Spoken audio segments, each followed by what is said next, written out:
The Lord is nigh unto them that are of a broken heart, and saveth such as be of a contrite spirit. The Lord is near, close to the brokenhearted, and saves those people that are in contrite spirit, meaning feeling or expressing a deep remorse, impenitence, or affected by guilt. In Tagalog, nagsisisi or sising-sisi sa sarili.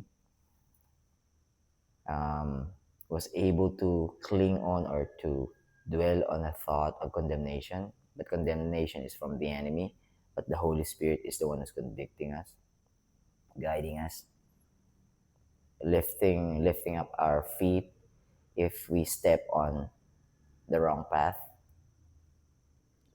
In the future, even though you're a believer, a follower of our Lord Jesus Christ, in the future, definitely you'll fall short because the flesh is weak. There's a constant battle and warfare, spirit against the flesh and the flesh against the spirit. But you don't have to worry because the Lord, our Lord God, have compassion to those people who are brokenhearted and really feeling guilty about the actions that they've done. And being guilty or being convicted is an actual sign that the Holy Spirit is dwelling inside of you, that you have the Holy Spirit. If you have the Holy Spirit, it means you're saved 100%. Read the Bible. Read the Bible. You'll always find there, or the Bible will tell you that if you felt conviction, it's the Holy Spirit convicting you. Meaning you have the Holy Spirit, you have a witness, a seal, a protector unto your salvation. So once saved, always saved. Because it's not your works that will save you anyways. It's the work of God. And God is working on you, guiding you through it to endure your walk, your race here on earth. Then anyways, that is Psalm chapter 34, verse 18. And we're going to read in Tagalog, ASD, ang salita ng Diyos. Mateo Kapitulo 22, versikulo 11 hanggang 14, if I'm not mistaken. Yep. Continuation to nung kahapon. So, ang title ng kahapon ay Ang Talinhaga Tungkol sa Handaan sa Kasal. So, ito, continuation to. So, ito yung mag-i-end ng title na yan. Alright? One moment. Alright, basa po tayo. Tapos, prepare ko na lahat. Tapos, diretso akong UP. Try ko samahan si Try ko sumama kay Ryan ng leadgod.net. Magpipreach siya doon, mag-share siya ng gospel. Para matuto, titignan ko paano niya ginagawa. Alright. Verse 11. Matthew chapter 22, verse 11 to 14. Nung pumasok ang hari para tignan ng mga bisita, by the way, yung context yung pinanggalingan nito is yung mga servants ng hari, mga empleyado niya, punta kayo sa kalsada. Hanap kayo ng iba kasi yung una kong pinatawag, ayaw pumunta eh. May mga dahilan. Ayaw maniwala. Nakahanda na yung pagkain. Naghanda na nga ako, ayaw pa nila. Kahit sino na lang makita niyo sa kalsada, papuntahin niyo. Ayun, pagdating, ito na yung nandito na sa handaan. Ito na yung continuation. 11, na pumasok ang hari para tignan ng mga bisita, nakita niya ang isang lalaking hindi nakabihis ng akma para sa kasalan. Hindi kasalanan, misread. Nakabihis ng akma para sa kasalan. Verse 12. Kaya tinanong niya ang lalaki, kaibigan, bakit pumasok ka rito nang hindi nakabihis ng akma para sa kasalan? Ngunit hindi nakasagot ang lalaki. 13. Kaya sinabi ng hari sa kanyang mga alipin, itali ninyo ang mga kamay at paa niya at itapon sa labas. Doon sa kadiliman, siya'y tatangis at mangangalit ang kanyang ngipin, gnashing of teeth. 14. Marami ang tinawag ng Diyos, ngunit kakaunti ang pinili. So, to be honest with you, nung binabasa ko siya in Tagalog, ang pumasok sa isip ko Matthew chapter 11, verse 21, 22, and 23. Especially 23. And then I'll profess unto them, I never knew you, who practice lawlessness or iniquity. Yun na nakikita ko. By the way, ano yung iniquity? Kasi yung pinanggalingan ng Matthew chapter 7 verse 21, 23, 22, syempre. Pabaliktad yung basa ko, no?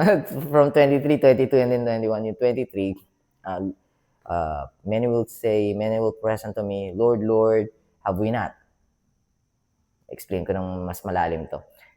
Have we not prophesied under your name? Have we not? Yung actual line, sabagay nagpa-paraphrase naman ako. Have we not prophesied under your name, for your name's sake? Have we not? Actually, have we not wala doon sa second line. Cast out devils under your name, and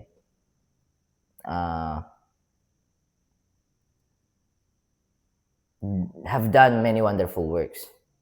Pero kung titignan niyo yung, hindi yung premise yung context ng actual verse na yun, nanggagaling yun dun sa have we not. Tapos din, sinasabi nila kung ano yung mga nagawa nila. Meaning, they thought they knew the Lord, but they really don't. Because they thought that their good works is going to be a part of their salvation. But when God said, I'll not be able to let you in because you didn't believe what I'm telling you to do.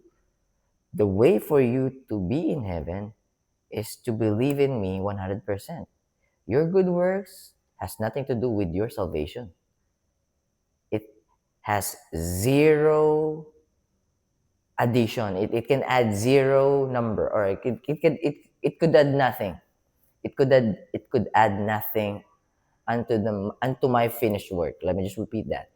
Your good works couldn't add, or could add nothing. Your good works could add nothing unto my finished work. I'm the one who finished the work. Your works are filthy rags unto my eyes, because it will never be holy, perfect, and righteous.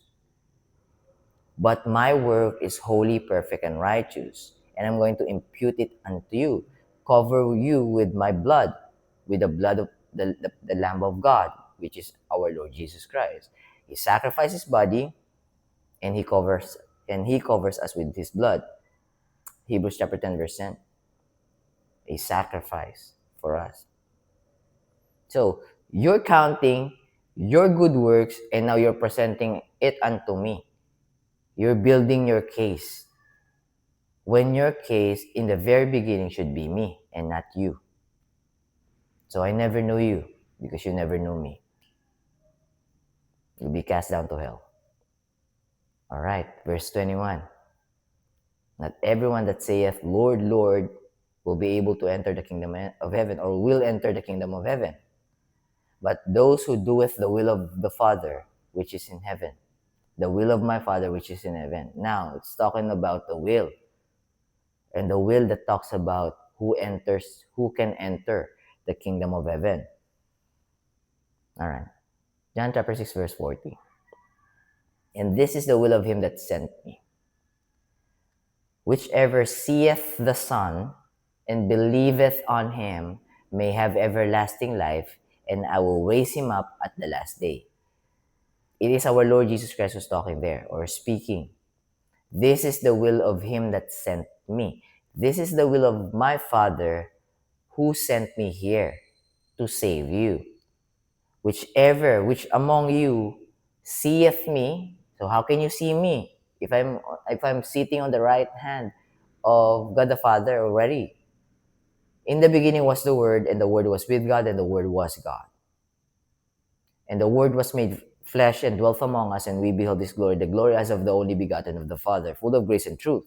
AKA, our Lord Jesus Christ is the Word, and the Word inside the Bible is our Lord Jesus Christ. If you're reading the Bible, if you're reading the Word inside the Bible, you're actually seeing our Lord Jesus Christ. Read John chapter 1, verse 1 to 5, then verse 14. Because verse 6 to 13 is going to be talking about different things, talking about John the Baptist. But verse 1 to 5 will talk about our Lord Jesus Christ, and verse 14 will seal the deal that the Logos, the Word, is our Lord Jesus Christ, the Son of God, the only begotten Son of God. Now, if you can see here, in John chapter 6 verse 40, whichever seeth the Son. So if you are reading the Bible, the Word of God, you will be able to learn, to hear, and to get the good news. That's the reason.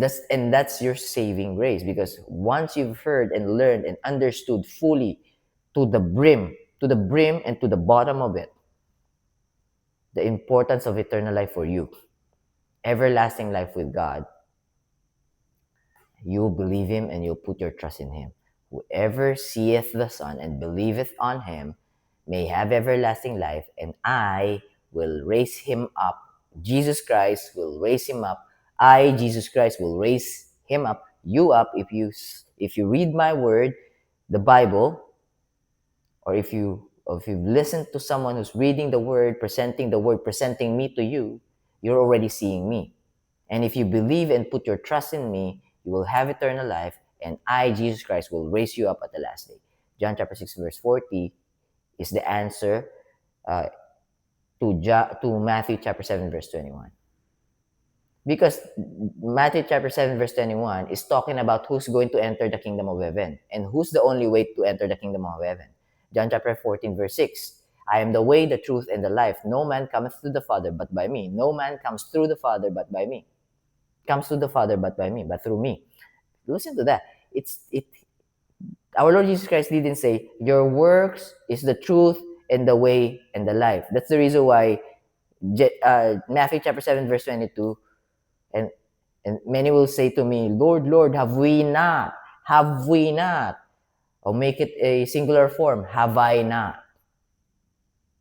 Have I not done many wonderful works under your name? Have I not prophesied under your name? Have I not cast out devils under your name?